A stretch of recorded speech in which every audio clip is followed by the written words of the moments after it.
everybody for coming out, taking this off. I'm not tall enough for mic stands. And thank you to Ezra. You do a great job putting these things together. This is awesome. And of course, thank you to John for agreeing to be my opponent in this debate. I'll take just a second to address some things that he said. First of all, whether you're an atheist, Christian, Muslim, Hindu, if you get into the HOV lane and do 55 miles an hour, you're going to hell. Period. I believe in a God that will create a hell just for you. It's ridiculous.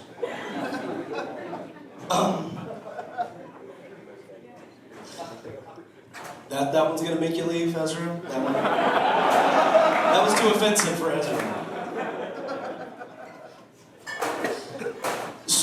So John touched on something that I talked to a lot of Christians about on my show, and he talked about love not being forced. You know, if God were to show himself or appear in some way, that somehow we would be forced to love him. And I don't want to spend a lot of time on it. I just want everyone to keep in mind the existence of Satan. If you're a Christian here tonight and you believe that Satan is a real entity, Satan, in your belief, knows for a fact that God exists, knows for a fact that God created everything, and chose to turn against him anyway. So God showing for a fact that he exists is not in any way messing with our free will, right? The concept of Satan, if you believe in Satan, dispels that right off the bat. He also talked about, I guess, the free will and then character building. And that one I find shocking. There are a couple of things we could be like, yeah, that really helped to build character. But when you start talking about evil and things that we would call evil, not a lot of them would really build character. You know, he mentioned cancer. In most cases, people don't live through that enough to really build character. And to me, that would be a really sick and twisted mentality of a deity, to do something like that to someone in order to build character. And then punishment was one of his reasons for the existence of evil when we have such a good God. And I would say that the creation of a place called hell for something you would consider punishment sounds really backwards. If we punish people, or we go through a situation where we are putting people in jail or something, in 90% of the cases it's because we want them to be able to get out, and they're going to have another chance, right? They're going to have a chance to say, you know what, I don't want to go through that again, let me fix my actions. I mean, look, our prison system is so corrupt and screwed up anyway. I think there's a lot that needs to be done. But at least that's the mindset behind it, is we want to punish this person so that they learn from their ways. You don't get out of hell. Just the fact that you would create a place called hell and make it sort of this everlasting, eternal dungeon of fire and torture. What if 156,000 years into it you go, okay, I learned my lesson. So what? You still continue to be tortured forever and ever and ever. And that's not punishment. That's just vengeance. And that doesn't sound like any God that I would call good. He also then talked about my task for tonight. And I love it when I debate people and they list what my task is so that I instantly fail when I walk up here. That was nice. That was nice. And because he knows what I'm going to do. What I'm going to do is I'm going to talk about the Christian God, because when we capitalize God in this country, we know what it means. Whether you're an atheist or not, when people say the Christian God or the Muslim God, then we're talking about some generic version, and then we can hammer down into which version of that God they believe in. But when we use generic terms like, how can God be good? I don't usually even take those debates because I don't want to admit that there's only one God to even talk about in the first place. And I advise my colleagues not to take debates like that. So I've already made a mistake by walking on stage to debate how can God be good, because I'm only assuming one God. So, for the sake of tonight, I'm going to do something I've advised people not to do for years, and that's assume that that one God is the one true God. And that's what we're going to talk about. How can that God be good? Is that God good? Is that God good? That's really what I want to address tonight. And so we can get into that. We're going to have a cross-exam, and I'm sure he's going to ask me about my naturalistic position. So I'll save all of my notes and all the things that I want to talk about as far as how can evil exist, how can bad things happen. Here's the short answer. Well, I'm sure we'll get into it later. Evolution doesn't care about you. It doesn't. Cancer doesn't care about you, period. Weather doesn't care about you. Earthquakes don't care about you. Hurricanes don't care about you. A good God should care about you. You are his children. You are his creation. He should. So let's find out if the God you worship is good. And I'm specifically going to be talking to the Christians tonight. We recently passed the 70th anniversary of something very, very important. Does anybody know what that is? Hiroshima. Hiroshima, absolutely. It was, I guess, near the end of World War II. And it was August 6, 1945, where the United States dropped the first ever atomic bomb on Japan. And at the time it happened, we didn't even really know what it was going to do. We did a test in the desert, but we didn't know exactly how it would affect human beings. We didn't know for sure what would happen. And when we saw the aftermath of how many innocent people were harmed by it, it was mind-boggling. Now, I'm going to show you a couple of things, a couple of statistics that are going to be shocking to you, and remember them, write them down, take pictures, whatever you need to do. Please do this research if you don't believe what I'm about to tell you. In the blast of Hiroshima alone, 130,000 people were killed, mostly women and children. These were all innocent civilians that had nothing to do with the actual war. When asked what he did after dropping the bomb, one of the crewmen, who was actually a pilot and crew member, said this. He said, "I had a sandwich and pineapple juice on the plane, then I took a nap. I woke up and had a cigar. When we landed, there was a party." President Truman, who made the decision to actually drop the bomb, was on a boat back to the United States when he got word that it had been done. So Truman turns to the crew members and he says, "This is the greatest thing in history."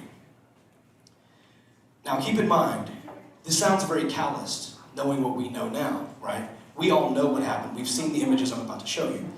But at the time of these quotes, they had just dropped the bomb. They didn't know. They were pretty sure that Japan was going to be forced into surrendering and all these other things. But they didn't know exactly what this was going to cause. Now, this may be a good time to tell you something. If you haven't done a lot of research into World War II, just as a side note here, which is even more disturbing. Before we dropped the bomb, before August 6, 1945, Japan was trying to surrender. Most people think, yep, they bombed us at Pearl Harbor, we went after them, dropped bombs on Hiroshima and Nagasaki, they gave up because we're bigger and stronger, and that's the end of the story. And that's not the truth. They were trying to surrender. They had already talked to Russia about surrendering, who was kind of our ally at the time. And the United States knew that Japan was trying to surrender. They knew that they were about to. But here's the thing. Truman didn't trust Stalin. He didn't trust him. He was worried about tensions. And even though we were technically allies in World War II, he didn't trust him. So he wanted to show how much power we really had and use the Japanese citizens as pawns to show how powerful we were so that Russia wouldn't try to fight us. Some of the people survived the blast. One woman had this to say: "Large drops of rain started to fall heavily on us. At that time, we didn't know that the rain was contaminated with radiation. The rain was black. We got very wet. My leg was soaked through with black rain. It was at that moment that I suddenly realized that my foot from the ankle down had disappeared. One of the men who made it out said, as we tried to run away, I saw many victims, their arms held out in front of them, and their skin all peeled off. So many people at that time had this mindset, but they deserved it. They had it coming to them. Now, how could we say that? Well, because on December 7th, 1941, Japan bombed a naval base on the island of Oahu, Hawaii, killing 2,403 Americans. 68 of those were civilians. 68. So then we dropped 2 atomic bombs on Hiroshima and Nagasaki, killing over 200,000 Japanese civilians. And apparently we're happy about it the moment it happened. So then tell me why, when Osama bin Laden in 2001 kills over 3,000 American civilians on September 11th, we didn't just go destroy Saudi Arabia, Iraq, Afghanistan. Why didn't we just go drop nuclear weapons everywhere? Why didn't we say, you know what, we'll teach them a lesson like we did in Hiroshima and just go destroy Baghdad or go destroy some city laying in waste? Why didn't we do that? Because we remember this. We remember what it was like to kill hundreds of thousands of innocent people, and we realized now we were better than that. I think it's important to visit the museums. For those who don't know, for a while I actually worked at Los Alamos, which is the giant nuclear facility where Project Manhattan took place, where they actually created the atomic bomb. And there is a Hiroshima and Nagasaki museum there with pictures that are, believe it or not, far worse than these, that will turn your stomach at what we did to those innocent people. All because they somehow deserved it. The government made an order to drop a bomb on Pearl Harbor, therefore 200,000 innocent civilians needed to be wiped off the face of the earth in some of the most horrific ways possible. Now, if our president, if Bush at the time, or Obama now, had come into office and said, let's go destroy them, would you have any respect at all for that type of leadership? If Obama had come into office and said, based on the September 11th attacks, let's go drop a bomb and flatten Saudi Arabia because we're pretty sure that's where bin Laden is, or let's go destroy Afghanistan. Would you have any respect for that type of leadership that would be willing to just murder innocent lives purely for principle? No, you wouldn't. You wouldn't respect for that. You wouldn't respect that, and you wouldn't vote for that. You wouldn't vote for a person in office that would do some nonsense like that to innocent people because you're going to vote with your conscience. And here's the thing. It got worse than you may remember. One man who made it out had this to say: amongst the bodies I saw a dreadful sight, a woman's body with the intestines burst and scattered all around her on the ground.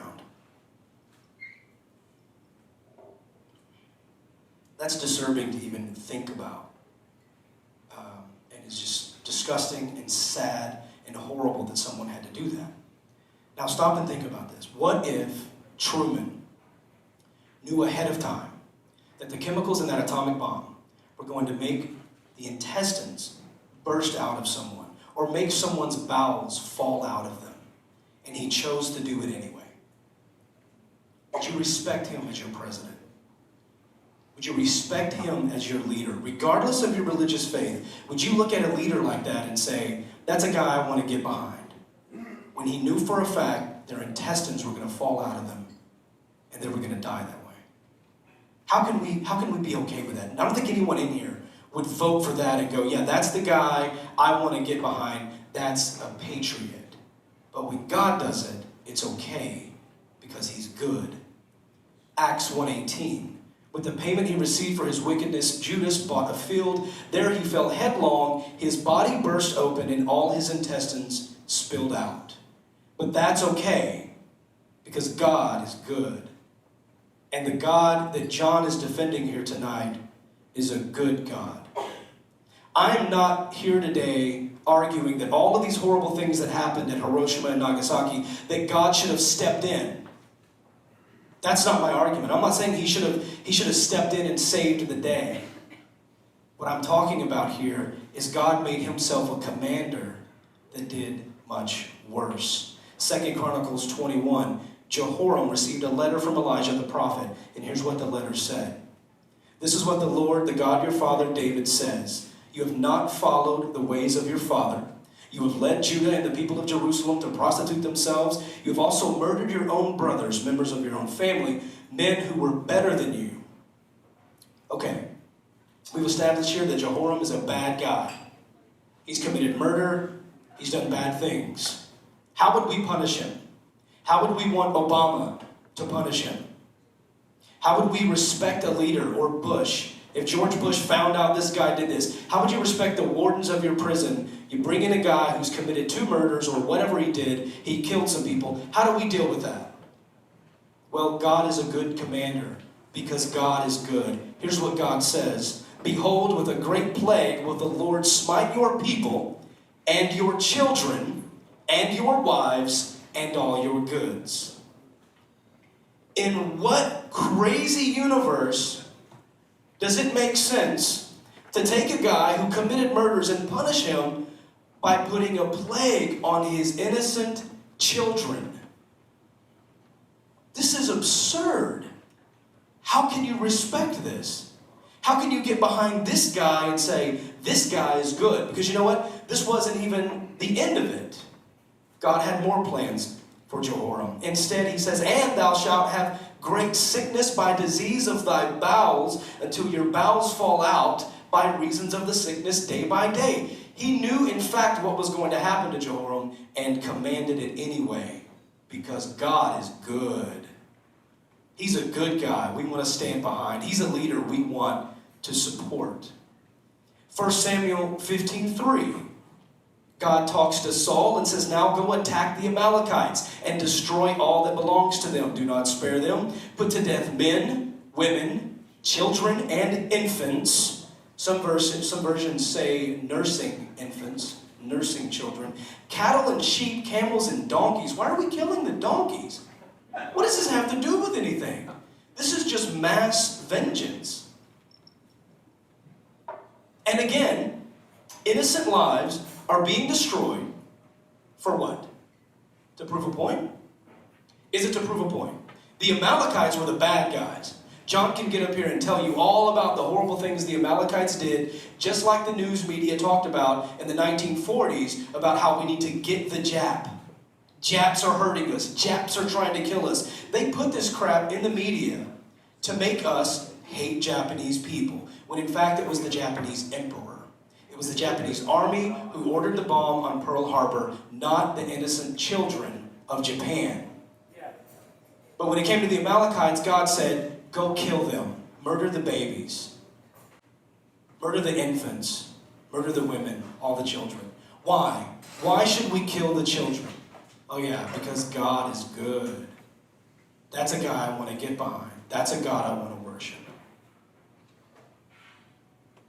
Leviticus 25:44 brings us slavery.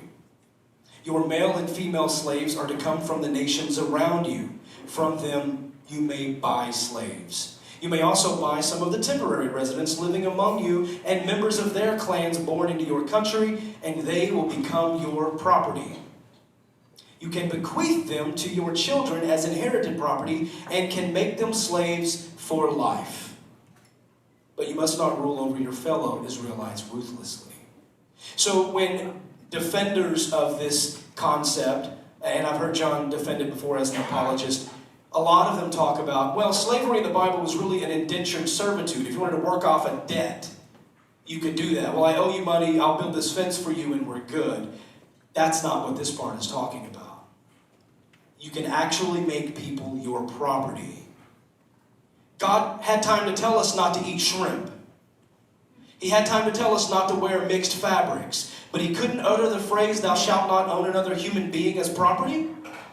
No, and not only was he silent on the against, he was for it. You can go ahead and buy people and make them your slaves. In fact, a few verses later, he'll tell you how often you can beat your slaves and how to trick them into staying for life. So why is there slavery? Why was it allowed? Simple. Because God is good. John's God is the good one that he's defending here today. Yet these are the things he says in his own book. Numbers 31. These people, the Midianites, really pissed off God. Bad guys. Okay, fine. So, he commands Moses to go wipe out the Midianites. Let's go fight them. Let's go start a war. He may not have said wipe them out, but he said to go fight them and kill every man. So, just as God told him to, Moses sent the army. Huge army. The Israelites captured the Midianite women and children after they killed every man and took all the Midianite herds, flocks, and goods as plunder. Plunder is if you go in and raid a town and take all the good stuff that they have. That's your plunder. They burned all the towns where the Midianites had settled, as well as their camps. They took all the plunder and spoils, including the people and animals who are now being considered plunder, by the way, and brought the captive spoils and plunder to Moses. Moses, under the command of God, has gone and raided a town, killed every man, because God has now decided he's the commander of this army, tells Moses what to do and who to kill, because God is good. And all these people come back. They bring back the captives, the spoils, and the plunder to Moses. Moses is someone Christians look up to. Moses, the Ten Commandments guy. He's the one directly talking to God. What do you think Moses did with the plunder that was left? Moses was angry with the officers of the army. He ran out to them and said, "Have you allowed all the women to live?" Why is this a problem? Here's why. Because Moses says they were the ones who followed Balaam's advice and enticed the Israelites to be unfaithful to the Lord, and so that a plague struck the Lord's people. Lord couldn't have stopped that plague from striking his people? The women, Midianites, were more powerful than God? This is a very confusing situation. But hey, look, we've got them all now. We've got all the children, boys and girls. What do you want us to do with them? Captain Moses, all the kids are here. Pause right there. What do you think we would do if we went into a town, killed a bunch of guys who were evil, bad guys, and we had their women and children with us? What would you want Obama to do? Provide them some education, some food, some maybe pro-American television for once? Imagine if we did this to North Korea and Obama was in charge as the commander-in-chief. Would you call him a monster if he did this? Because Moses said, kill all the boys and kill every woman who has slept with a man. Under direct command from God. This is how our fearless leader is moving us forward. But what do we do with the women who haven't slept with a man? Or the little girls who haven't slept with a man? Well, Moses has something for that too. He said, save for yourselves every girl who has never slept with a man. So under the command of God, Moses had this town raided, burned down, every man killed. When he brings them back, kills every boy, kills every woman who's not a virgin, and saves the rest of the virgin for sex slaves. How can you get behind this? How can you pray at night to your God and say he's good? How can you worship someone you wouldn't even vote for? There's no way you would put this guy in power if you had the chance. So how can God be good when there's so much evil? He can't. He can't be good. If we're going to assume tonight that God exists, there is no way he is good. And very briefly, before I go, let's talk for a second about divine hiddenness, which is a very sweet way to say God's not existing. God is invisible. We can't see him. Imagine for a second that we're not even talking about religion or God. It's just me. And you see me standing at the edge of a subway or a train track. And a baby carriage like this comes rolling toward me, obviously downhill, and a train is coming. And the only thing between that baby carriage and the moving train is me, and I'm on my phone texting. And I see the baby carriage coming, and all of you are there witnessing it. I'm the only one between them, and I just move to the side to get out of the way, and the baby carriage dumps off, and the baby's instantly killed. What would you say about my character? You'd call me a coward. You'd call me a coward. There's no way you'd have respect for me. Not a chance. And I'm not saying I didn't even push the baby carriage. I just got out of the way. And what would you say if 11 to 12-year-old J.C. Dugard here was kidnapped and held for 18 years in the backyard, in a tent, raped and beaten, literally for 18 years? Well, what if that house was next door to me? And after she was finally rescued or escaped, the news media came to my house and put a microphone in my face, and I said, oh yeah, I heard her. I heard her screaming quite a bit. Why didn't you do anything? Why didn't you say something? You were the only one in the neighborhood that could hear her. Why didn't you do something? Well, what if I said, well, I didn't want her to like me just because I was a hero. I wanted her to choose to like me after all this happened. How would you feel about me? You would call me a coward. You would call me disgusting. And then if I started to run for president, would you vote for me? That's the guy that got out of the way of the baby carriage.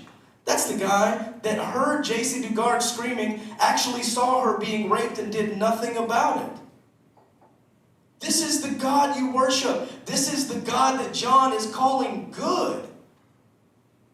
This is him.